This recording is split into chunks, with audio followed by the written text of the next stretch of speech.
Mark సువార్త 11వ అధ్యాయము.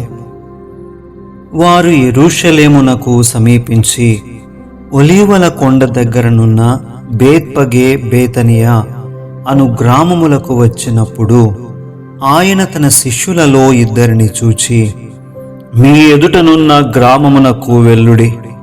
అందులో మీరు ప్రవేశింపగానే కట్టబడి ఉన్న ఒక గాడిద పిల్ల కనబడును. దానిమీద ఏ మనుష్యుడును ఎప్పుడునూ కూర్చుండలేదు. దానిని విప్పి తోలుకొని రండి. ఎవడైనను మీరెందుకు ఈలాగు చేయుచున్నారని మిమ్మును అడిగిన ఎడల అది ప్రభువునకు కావలసి ఉన్నదని చెప్పుడి. తత్క్షణమే అతడు దానిని ఇక్కడికి తోలిపంపునని చెప్పి వారిని పంపెను.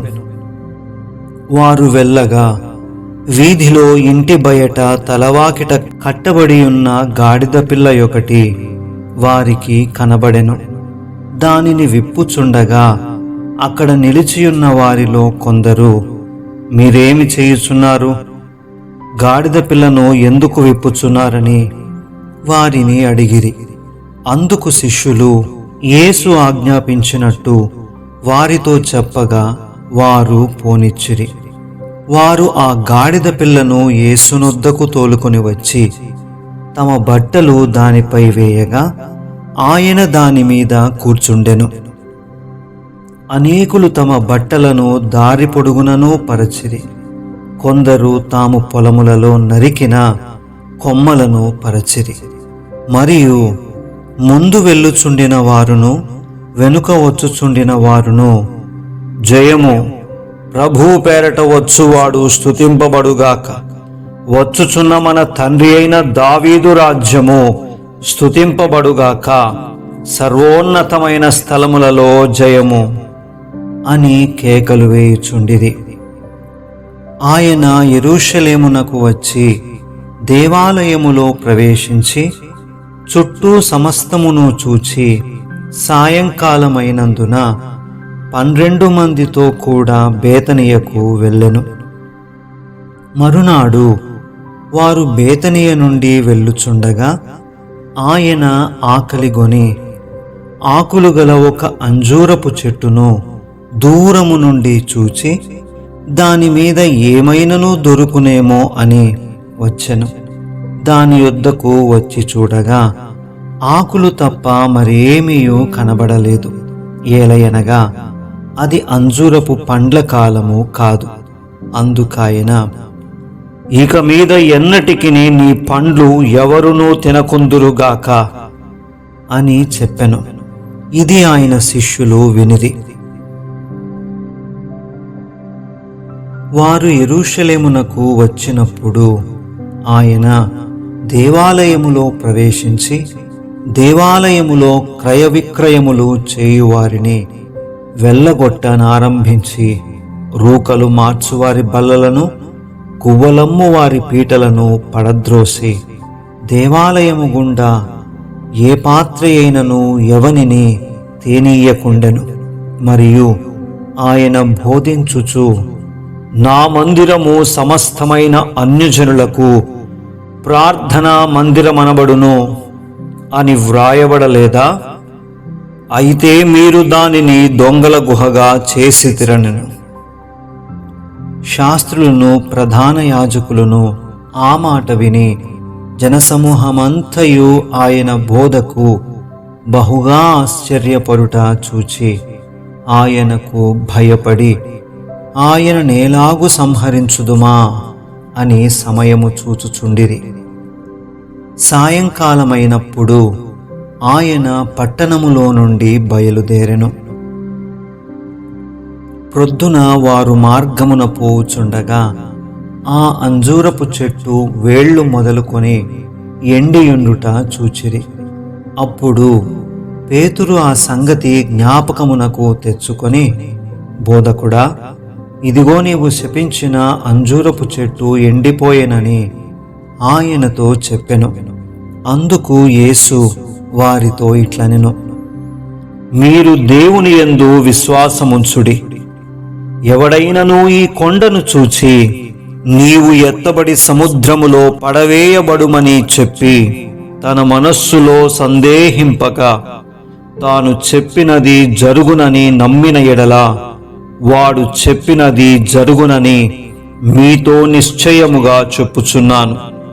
అందుచేత ప్రార్థన చేయునప్పుడు మీరు అడుగుచున్న వాటినెల్లను పొందియున్నామని నమ్ముడి. అప్పుడు అవి మీకు కలుగునని మీతో చెప్పుచున్నాను. మీకు ఒకని మీద విరోధమేమైనను కలిగియున్న ఎడల మీరు నిలువబడి ప్రార్థన చేయునప్పుడెల్లను వాని క్షమించుడి. అప్పుడు పరలోకమందున్న మీ తండ్రియు మీ పాపములు క్షమించును. వారు యెరూషలేమునకు తిరిగి వచ్చిరి. ఆయన దేవాలయములో తిరుగుచుండగా ప్రధాన యాజకులను, శాస్త్రులను, పెద్దలను ఆయన యొద్దకు వచ్చి, నీవు ఏ అధికారము వలన ఈ కార్యములు చేయుచున్నావు? వీటిని చేయుటకు ఈ అధికారము నీకెవడిచ్చెనని అడిగిరి. అందుకు యేసు, నేనును మిమ్మును ఒక మాట అడిగెదను, నాకు ఉత్తరమీయుడి. అప్పుడు నేను ఏ అధికారము వలన వీటిని చేయుచున్నానో అది మీతో చెప్పుదును. యోహాను ఇచ్చిన బాప్తిస్మము పరలోకము నుండి కలిగినదా, మనుష్యుల నుండి కలిగినదా? నాకు ఉత్తరమీయుడని చెప్పెను. అందుకు వారు మనము పరలోకము నుండి కలిగినదని చెప్పిన ఎడల ఆయన, అలాగైతే మీరు ఎందుకతని నమ్మలేదని అడుగును. మనుష్యుల వలన కలిగినదని చెప్పుదుమా అని తమలో తాము ఆలోచించుకునిది. కాని అందరూ యోహాను నిజముగా ప్రవక్తయని ఎంచిరి గనుక ప్రజలకు భయపడి ఆ సంగతి మాకు తెలియదని యేసునకు ఉత్తరమిచ్చిరి. అందుకు యేసు, ఏ అధికారము వలన ఈ కార్యములు చేయుచున్నానో అదియు నేను మీతో చెప్పననెను.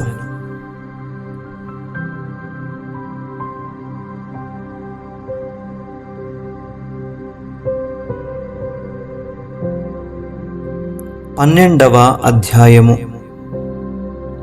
ఆయన ఉపమాన రీతిగా వారికి బోధింపనారంభించెను. ఎట్లనగా, ఒక మనుష్యుడు ద్రాక్ష తోట నాటించి దాని చుట్టూ కంచె వేయించి ద్రాక్షల తొట్టి తొలిపించి గోపురము కట్టించి కాపులకు దానిని గుత్తకిచ్చి దేశాంతరము పోయెను. పంటకాలమందు ఆ కాపుల నుండి ద్రాక్ష తోట పండ్లలో తన భాగము తీసుకొని వచ్చుటకు కాపుల యొద్దకు అతడు ఒక దాసుని పంపగా వారు వాని పట్టుకొని కొట్టి వట్టి చేతులతో పంపివేసిరి. మరలా అతడు మరి ఒక దాసుని వారి యొద్దకు పంపగా వారు వాని తల గాయము చేసి అవమానపరచిరి. అతడు మరి ఒకని పంపగా వానిని చంపిరి. అతడింక అనేకులను పంపగా వారు కొందరిని కొట్టిరి, కొందరిని చంపిరి. ఇంకనూ అతనికి ప్రియకుమారుడొకడుండెను గనుక వారు తమ కుమారుని సన్మానించెదరనుకొని తుదకు వారి యొద్దకు అతనిని పంపెను. అయితే ఆ కాపులు, ఇతడు వారసుడు, ఇతని చంపుదము రండి, అప్పుడు స్వాస్థ్యము మనదగునని తమలో తాము చెప్పుకొని అతనిని పట్టుకొని చంపి ద్రాక్ష తోట వెలుపల పారవేసిరి. కావున ఆ ద్రాక్ష తోట యజమానుడేమి చేయును? అతడు వచ్చి ఆ కాపులను సంహరించి ఇతరులకు ఆ ద్రాక్ష తోట ఇచ్చును గదా. మరియు ఇల్లు కట్టువారు నిరాకరించిన రాయి మూలకు తలరాయి ఆయను. ఇది ప్రభువు వలననే కలిగెను, ఇది మన కన్నులకు ఆశ్చర్యము అను లేఖనము మీరు చదవలేదా అని అడుగగా, తమ్మును గూర్చి ఆ ఉపమానము చెప్పెనని వారు గ్రహించి ఆయనను పట్టుకొనుటకు సమయము చూచుచుండిరి గాని జనసమూహమునకు భయపడి ఆయనను విడిచిపోయిరి. వారు మాటలలో ఆయనను చిక్కుపరచవలనని పరిసయ్యులను హేరోదీయులను కొందరిని ఆయన యొద్దకు పంపిరి.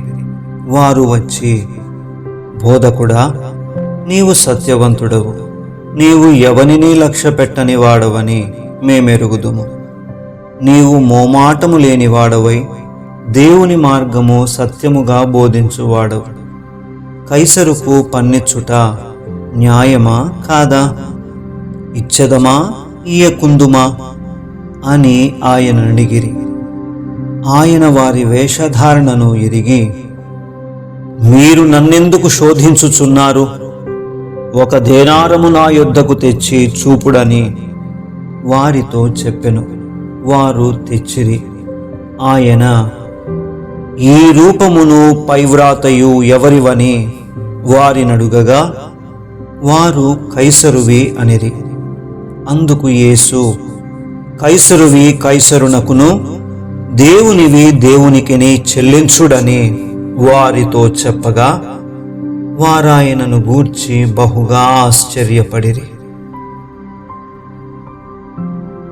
పునరుత్థానము లేదని చెప్పెడి సద్దూకయ్యులు ఆయన యొద్దకు వచ్చి, బోధకుడా, తన భార్య బ్రతికియుండగా ఒకడు పిల్లలు లేక చనిపోయిన ఎడల వాని సహోదరుడు వాని భార్యను పెండ్లి చేసుకొని తన సహోదరునికి సంతానము కలుగజేయవలనని మోషే మాకు వ్రాసి ఇచ్చెను. 7 సహోదరులుండిరి. మొదటివాడు ఒక స్త్రీని పెండ్లి చేసుకొని సంతానము లేక చనిపోయెను గనుక రెండవ వాడు ఆమెను పెండ్లి చేసుకొనెను. వాడును సంతానము లేక చనిపోయెను. అటువలనే 3వ వాడును చనిపోయెను. ఇట్లు 7 సంతానము లేకయే చనిపోయిరి. అందరి వెనుక ఆ స్త్రీయు చనిపోయెను. పునరుత్థానమందు వారిలో ఎవనికి ఆమె భార్యగా ఉండును? ఆమె ఆ 7 భార్య ఆయను గదా అని అడిగిరి. అందుకు యేసు, మీరు లేఖనములను గాని దేవుని శక్తిని గాని ఎరుగకపోవుట వలననే పొరబడుచున్నారు.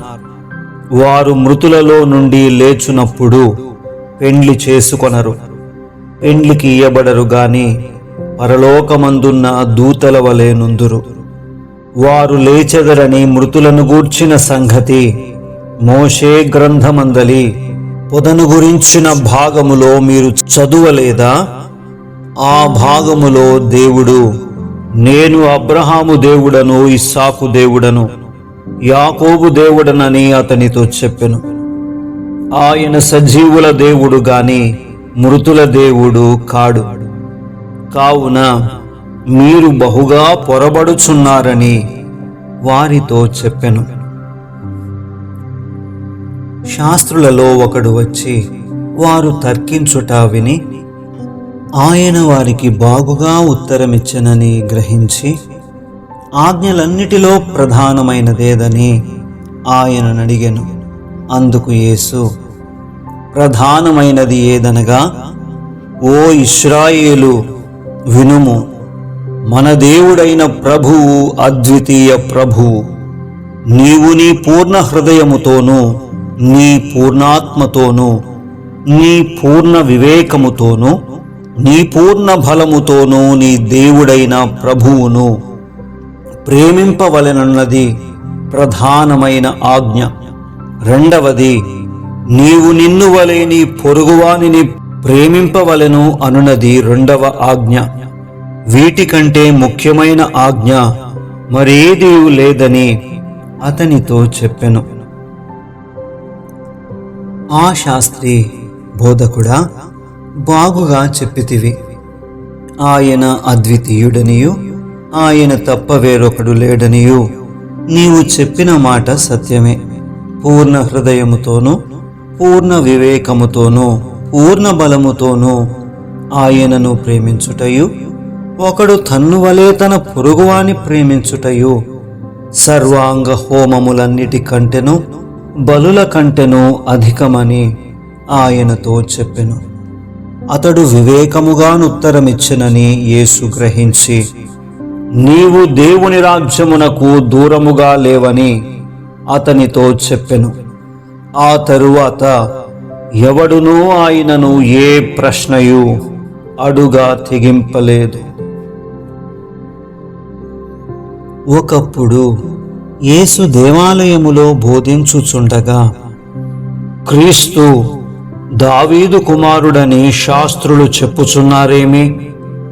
నేను నీ శత్రువులను నీకు పాదపీఠముగా ఉంచు వరకు నీవు నా కుడివైపున కూర్చుండుమని ప్రభువు నా ప్రభువుతో చెప్పెను అని దావీదే పరిశుద్ధాత్మ వలన చెప్పెను.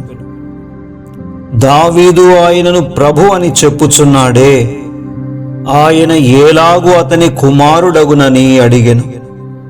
సామాన్య జనులు ఆయన మాటలు సంతోషముతో వినుచుండిరి.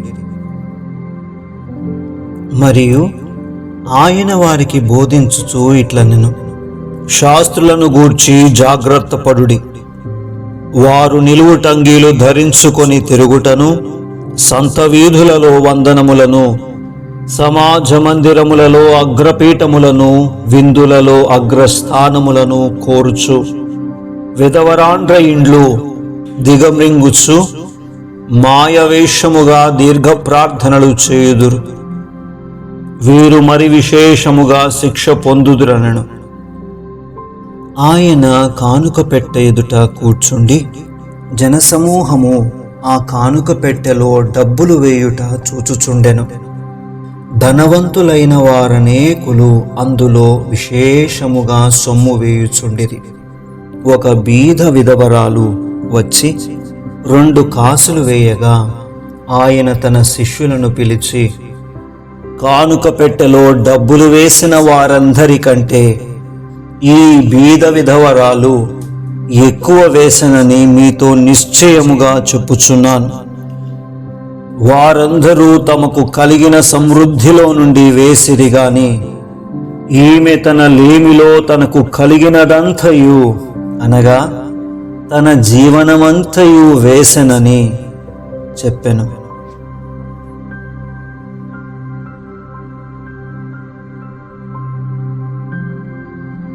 ఆమేన్.